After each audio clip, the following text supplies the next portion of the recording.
ሰላም ለእናንተ ይሁን ውድ ቤተሰቦቼ፣ እንዴት ናችሁ? ደህና ናችሁ ወይ? እኔ ጋር ሁሉ ሰላም ነው፣ እግዚአብሔር ይመስገን። ዛሬም በሩዝ ላይ እንዳያችሁት ብሪያኒ ይዤላችሁ መጥቻለሁ። ከአውትሮ ለየት ያለ ብሪያኒ ነው ዛሬ ይዤላችሁ የመጣሁት።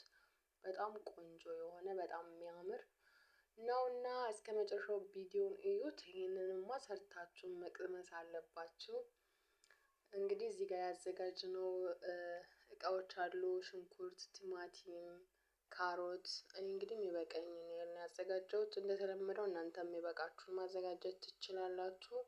ሽንኩርቱን ለሁለት ቦታ አካፍላለሁ። ማለትም ለብሪያኒ ከወጡ ጋር ለመስራት እና ጠብሼ በኋላው ላይ ደግሞ እላዩ ላይ ለመጨመር እና ስከትፈው የምታዩት ይሆናል።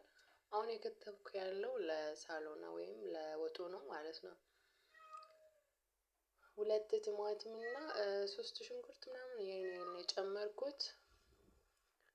በደቃቁ እንደዚህ እንከትፋለን።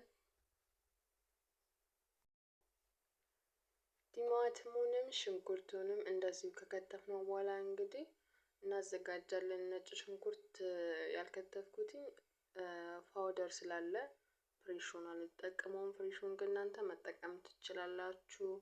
ካሮት ደግሞ በዚህ መልኩ እፈገፍጋለሁ ማለት ነው። 2 ካሮት ነው እኔ የፈገፈኩት። እናንተ መበቃችሁን መጠቀም ትችላላችሁ። እኔ በዛ አድርጌ ስለምሰራ 2 ካሮት፣ ትንሽ ከሆነ 1 ግን በቂ ነው። ሲበዛም ጣዕሙን ያሳጣል ካሮቱ ማለት ነው።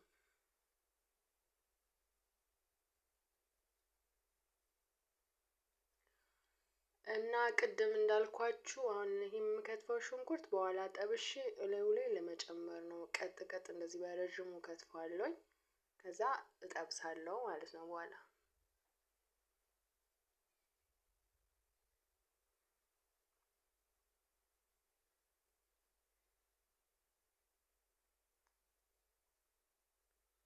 ሽንኩርታችንን እንደዚህ ከተፍነው ያዘጋጀነው እንግዲህ ይሄ ይመስላል።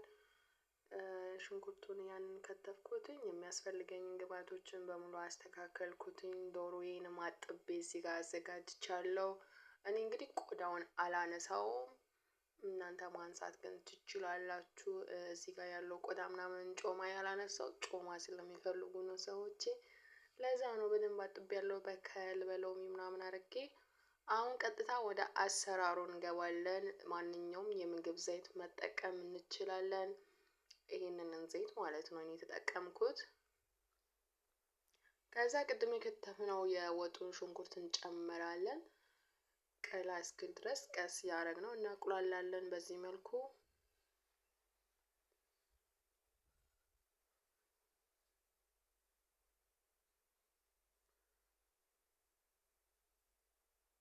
ሽንኩርታችን እየቀላ ነው። የከደንኩ ያቁላለው እንደዚህ እየተቁላላ ነው። ከዛ ዶሮአችንን እንጨምራለን ማለት ነው።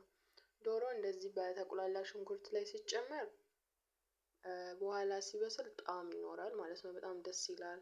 ተቁላልቶ ከሚጨመር ከሽንኩርቱ ጋር አብረው ቢቁላላ አሪፍ ነው። ትንሽ አገለባብጣለሁ ከሽንኩርቱ ጋር።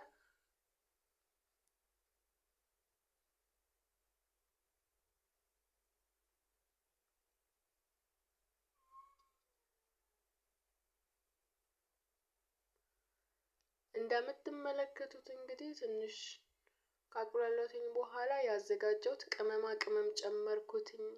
እኔ ነጭ ሽንኩርት ፓውደር ቅመም ነው የጨመርኩት። ይሄ የምታዩት ነጭ ሽንኩርት ቅመም ፓውደር የጨመርኩትኝ የዶሮ ሽታ ነገር ካለው እንዲያጠፋ ከሽንኩርቱ ጋር አብሮ እንዲቁላላ ስለፈለኩትኝ ነው። ግን ያዘጋጃችሁ ቅመሞችን ጨምራለሁ አሁን ማለት ነው። ይሄን ይመስላል። እኔ ያዘጋጀሁት ቅመም ግን ቀርጬው ነበረ ቪዲዮ ላይ ለእናንተ በደንብ አይታይላችሁም። ይሄንን የምትመለከቱትን ቅመም ማለት ነው። ይሄ ይታያችኋል እቃው። ይሄንን የተጠቀምኩት አንድ። ከዛ ይሄ ሁሉ አይነት ቅመም አንድ ላይ ያለው ነው። እና ደግሞ ቆንጆ በርበሬ፣ ይሄ የምታዩት ቀረፋ ነው። ሌላው ደግሞ ሎሚ፣ ደረቅ ሎሚ፣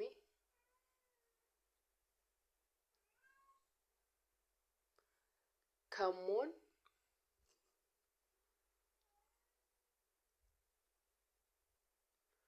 እና ቅመሞችን ከዛ ዶሮአችን ላይ እንጨምራለን። የጨመርኩት ይሄ ሳልሳ ነው። 2 ሳልሳ እንጨምራለን።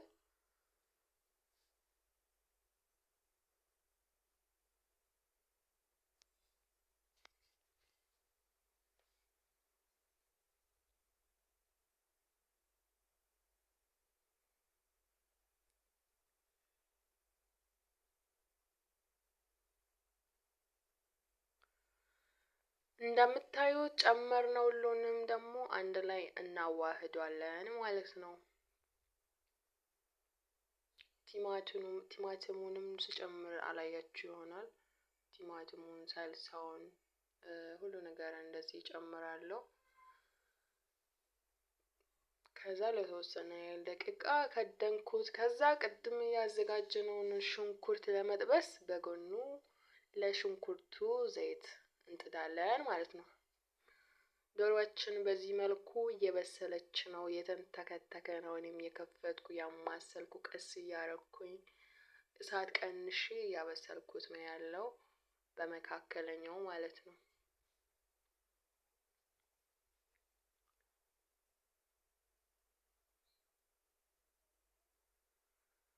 እኔ ያለኝን ግብአቶችን ተጠቅሜ ነው እንግዲህ እንደዚህ የሰራሁት። እናንተ ሌላ ተጨማሪ የምትፈልጉት ማለትም የማጣፈጫ ቅመሞች ሌላ ካለ መጨመር ትችላላችሁ።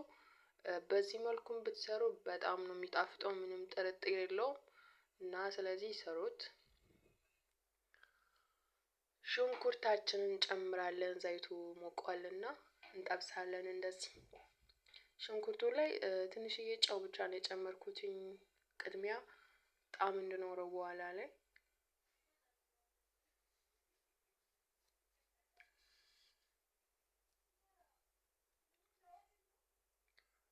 ዶሮአችንን እያየን ማለትም የፈገፈግነው ካሮቱንም ጨመርኩት። ካሮቱ በኋላ መጀመሪያ ያልጨመርኩት ሙትት እንዳይል ስለፈለኩት ነው አሁን ላይ የጨመርኩት ማለት ነው። ዶሮአችንም በዚህ መልኩ እየበሰለች ነው ያለችው። በጣም ቆንጆ ሆና እና ደግሞ ሙቅ ውሃ ነው የጨመርኩትኝ። አሁን ደግሞ ዶሮ እስከ መጨረሻው እንድበስል ውሃ ጨምርበታለሁ ማለት ነው። ከዛ ከድናለሁ። መጀመሪያ እንግዲህ ከቁሌቱ ጋር እንዳያችሁ አቁላለነው። ከዛ በኋላ ያው አሁን የቀረው ውሃ ነበረ። ውሃው ሳይበዛም ያው ሲበስል በስቶም ቢሆን ሲበስል ውሃውን ራሱ ይጠጣል። ስለዚህ ውሃ ጨምሬ ይከድናለሁ። እና በጎን የጠበስነው ሽንኩርታችንም ደረሰች። በዚህ መልኩ እናወጣለን። ሶፍት ላይ ነው ያረኩትኝ ዘይቱ ካለ እንዲመጥ ማለት ነው። ጎን ለጎን ሩዛችንም እናጥባለን። አጥበነው ለ30 ያህል ደቂቃ ብናስቀምጠው አሪፍ ነው። በኋላ ላይ ረዣዥም ይሆናል ሩዙ ሲበስል ማለት ነው። እንዳጠብነው ባንጨምር ጥሩ ነው። ታጥቦ ተቀምጦ ቢሆን አሪፍ ነው። ይህ የምታዩት እንግዲህ አናብና ለውዝ ነው። በኋላ እላዩ ላይ ለመጨመር በትንሽዬ ዘይትን ብቻ ነው የጠበስኩት። ሌላ ምንም ነገር አልጨመርኩበትም። ምክንያቱም ይሄ አናብ ጣፋጭ ስለሆነ ምንም አያስፈልገውም ማለት ነው። ዶሮአችንን እናወጣለን እንደዚህ ለይተነው ማለት ነው። እንዳይጨፈለቅ በኋላ ሩዙ ላይ ስጨምር ሩዙ ላይ ወጡን ስጨምር እንዳይጨፈልቅብኝ አውጥቼ እለየዋለሁ።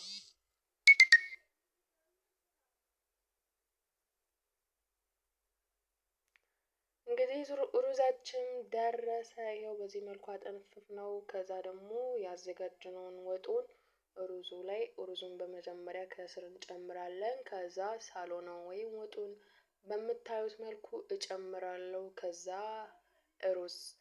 ሩዝ ወጥ እንደዛ ያርኩኝ በየተራው እጨምራለሁ።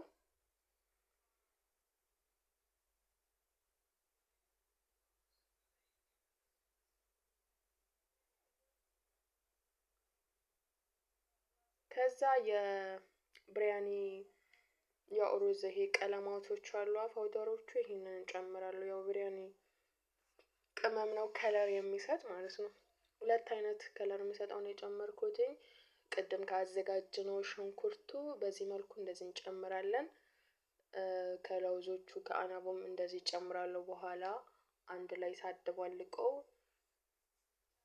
እንዲያምር ወይም ጎልቶ እንዲታይ ምናምን ለውበት ደስ ይላል። ያው ለዛ ነው የቀረውን ግማሽ ጨምርና ግማሽ አስቀራለሁ። የቀረውን ደግሞ በኋላ ላይ እንጨምራለን። ያዘጋጀነውን ዶሮዋችን ደግሞ በኦቨን ውስጥ አድርጌ ነበረ። በዚህ መልኩ እንደዚህ ሆኖ ወጣልኝ።